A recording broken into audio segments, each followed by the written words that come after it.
Hi everyone, welcome to Mommy's Hut. இன்னைக்கு நம்ம ரொம்ப டேஸ்டான ரெஸ்டாரண்ட் ஸ்டைல்ல கடாய் சிக்கன் எப்படி பண்ணலாங்கிறத பார்க்கலாம். 1/2 கிலோ சிக்கனை இந்த மாதிரி வாஷ் பண்ணி எடுத்துக்கோங்க. 1 டேபிள் ஸ்பூன் வினிகர் சேர்த்துக்கோங்க. உங்கள்கிட்ட வினிகர் இல்லை அப்படின்னா 1 டேபிள் ஸ்பூன் லெமன் ஜூஸ் எடுத்துக்கோங்க.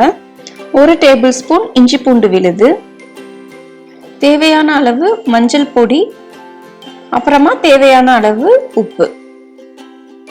இது எல்லாம் சிக்கனோட நமக்கு நல்லா கோட் ஆகுற மாதிரி மிக்ஸ் பண்ணி எடுத்துக்கோங்க. இப்போ இந்த சிக்கனை ஒரு 1/2 அன் ஹவருக்கு மேரினேட் பண்ணிடலாம். கடாய் நல்லா காஞ்சதும் 1 டீஸ்பூன் எண்ணெய் சேர்த்துக்கோங்க. 1 டீஸ்பூன் கடுகு, அப்புறமா 1 டீஸ்பூன் சீரகம், இந்த ரெண்டையும் சேர்த்துக்கலாம். 1/2 டீஸ்பூன் மிளகு, 2 லவங்கம், அப்புறமா 1 இன்ச் பட்டை, 25 கிராம் சின்ன வெங்காயம், அதாவது 1/4 கப்பை விட கொஞ்சம் கம்மியான அளவு சின்ன வெங்காயம், 1 டேபிள் ஸ்பூன் அளவுக்கு முந்திரி சேர்த்துக்கோங்க. 1 டேபிள் ஸ்பூன் மட்டும் சேர்த்துக்கோங்க, நிறைய சேர்த்தீங்கன்னா நல்லா இருக்காது. இப்போ காரத்துக்கு தேவையான 8 வரமிளகாயை சேர்த்து ஒரு 2 இல்லைன்னா 3 நிமிஷத்துக்கு நீங்க ரோஸ்ட் பண்ணீங்கன்னா போதும். இப்போ ஸ்டவ்வை நம்ம ஆஃப் பண்ணிடலாம். இது நல்லா ஆறுன அப்புறமா ஒரு மிக்ஸி ஜார்ல போட்டு தேவையான அளவு தண்ணி ஊற்றி நல்லா ஃபைன் பேஸ்டா இந்த மாதிரி அரைச்சி எடுத்துக்கோங்க. கடாய் நல்லா காஞ்சதும் அதுல எண்ணெய் சேர்த்து மேரினேட் பண்ணி வச்சிருந்த சிக்கனை ஒரு 2 இல்லை 3 நிமிஷத்துக்கு மட்டும் நல்லா ஹை ஃப்ளேம்ல வச்சு கலர் சேஞ்ச் ஆகுற வரை சாட் பண்ணிக்கலாம். இப்போ நமக்கு ஒரு சைடு நல்லா கலர் சேஞ்ச் ஆயிடுச்சு. ஸோ நம்ம இன்னொரு சைடு திருப்பி போட்டுடலாம். இப்போ இன்னொரு சைடும் நல்லா கலர் சேஞ்ச் ஆகுற வரைக்கும் ஃப்ரை பண்ணிக்கோங்க. நீங்க ரொம்ப நேரம் டீப் ஃப்ரை பண்ணணுங்கிற அவசியம் கிடையாது. ஜஸ்ட் நீங்க சாட் பண்ணி எடுத்தீங்கன்னா போதும். இதுவும் இந்த மாதிரி சிக்கனோட கலர் சேஞ்ச் ஆனா மட்டும் போதும். சிக்கன் ஃபுல்லா குக் ஆகணுங்கிறது தேவை கிடையாது. இப்போ அதே எண்ணெயில அரை வெங்காயத்தை இந்த மாதிரி கியூபா கட் பண்ணி சேர்த்துக்கோங்க. அதே மாதிரி அரை கேப்சிகமையும் இந்த மாதிரி கியூபா கட் பண்ணி சேர்த்துக்கோங்க. ஜஸ்ட் 1 நிமிஷத்துக்கு மட்டும் இதை வதக்கிக்கோங்க. ரொம்ப நேரம் நீங்க வதக்குனீங்கன்னா டேஸ்ட் அந்த அளவுக்கு நமக்கு கிரன்ச்சியா இருக்காது. இப்போ அதே எண்ணெயில 2 பெரிய வெங்காயத்தை இந்த மாதிரி நல்லா பொடி பொடியா கட் பண்ணி சேர்த்துக்கோங்க.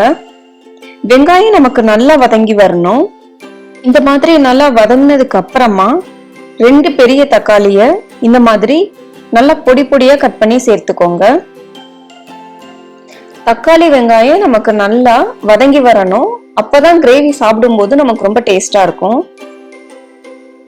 இப்போ நம்ம அரைச்சு வச்சிருந்த கடாய் மசாலாவை இதுல சேர்த்துக்கலாம். மிக்ஸி ஜார்ல நமக்கு ஒட்டியிருக்கோம் இல்லையா, அதை ஒரு 1/2 கப் தண்ணி ஊத்தி நல்லா மிக்ஸ் பண்ணி சேர்த்துக்கோங்க. எல்லாத்தையும் நம்ம நல்லா இப்போ மிக்ஸ் பண்ணி விட்டுக்கலாம். நம்ம ஏற்கனவே சாட் பண்ணி வச்சிருந்த சிக்கனை இப்போ இதுல சேர்த்துடலாம். இப்போ சிக்கனுக்கு தேவையான உப்பு சேர்த்துக்கோங்க. 1 கப் தண்ணி சேர்த்துக்கலாம். சிக்கன்லாம் நல்லா மசாலாவோட கோட் ஆகுற மாதிரி எல்லாத்தையும் நல்லா மிக்ஸ் பண்ணிக்கோங்க. இப்போ ஒரு லிட் வச்சு க்ளோஸ் பண்ணி சிக்கன்லாம் நமக்கு நல்லா வேகிற வரைக்கும் வெயிட் பண்ணலாம். கிரேவியும் நமக்கு நல்லா திக்காகி வந்துடும். இப்போ லிட்டை ஓபன் பண்ணலாம். சிக்கன்லாம் நமக்கு நல்லா சாஃப்டா குக் ஆயிடுச்சு. இப்போ ஒரு கை அளவு மல்லி இலைய சேர்த்துக்கலாம். ஒரு 2 நிமிஷத்துக்கு எண்ணெய்லாம் நமக்கு நல்லா பிரிஞ்சு வர்ற வரைக்கும் சிம்லயே வச்சு குக் பண்ணிக்கோங்க. எண்ணெய்லாம் நமக்கு நல்லா பிரிஞ்சு வந்துடுச்சு.